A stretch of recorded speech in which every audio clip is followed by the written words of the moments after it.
Mahimo nga makasulti ako sa pinulungan sa mga tao ug bisan sa mga anghel. Apan kun wala ako'y gugma, sama ra ako sa saba nga agong ug sa piyang-piyang nga nagtagingting. Bisan may hiyas pa ako sa pagpadayag sa langitnong mensahe, makabaton sa tanang kahibalo ug makasabot sa tanang tinago. Bisag may pagtuo ako nga makabalhin sa mga bukid, apan kun wala ako'y gugma, wala ako'y kapuslanan. Bisag ipanghatag ko pa ang tanan nga anaa kanako ug ipasunog ang akong lawas, apan kun wala ako'y gugma, wala kini kapuslanan. Ang gugma mapailubon ug maluluyon, dili kini masinahon o tig panghambog. Ang gugma dili mapahitason o bastos. Ang gugma dili mamugos sa kaugalingong kagustuhan.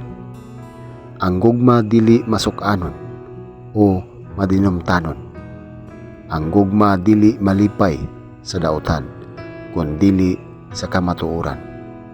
Ang gugma mopailob, mutuo, mulaom ug mulahutay gayon. Ang mga pagpadayag sa langitnong mensahe lumalabay lamang. Ang mga hiyas sa pagsulti lahi nga pinulungan mawala ug ang kahibalo mahanaw. Apan ang gugma dili gayud matapos, kay ang atong kaalam ug ang atong pagpadayag sa mga langitnong mensahe dili hingpit. Apan kun ang hingpit moabot na, kadtong dili hingpit mawala. Sa bata pa ako ang akong sinultihan, pagbati ug panghunahuna binata.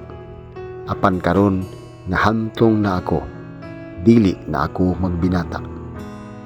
Ang atong nakita karon sama lamang sa hanap nga panagway diha sa salamin. Apan unya maklaro na gayud nato ang tanan. Ang nahibaluan ko karon tipik lamang, apan mahingpit ra unya kini sama kahingpit sa kahibalo sa Dios bahin kanako. Busa kining tulo magpabilin: pagtuo, paglaom ug gugma.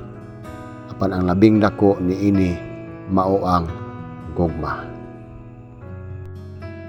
Unang Korinto 13, versikulo 1 ngadto sa 13.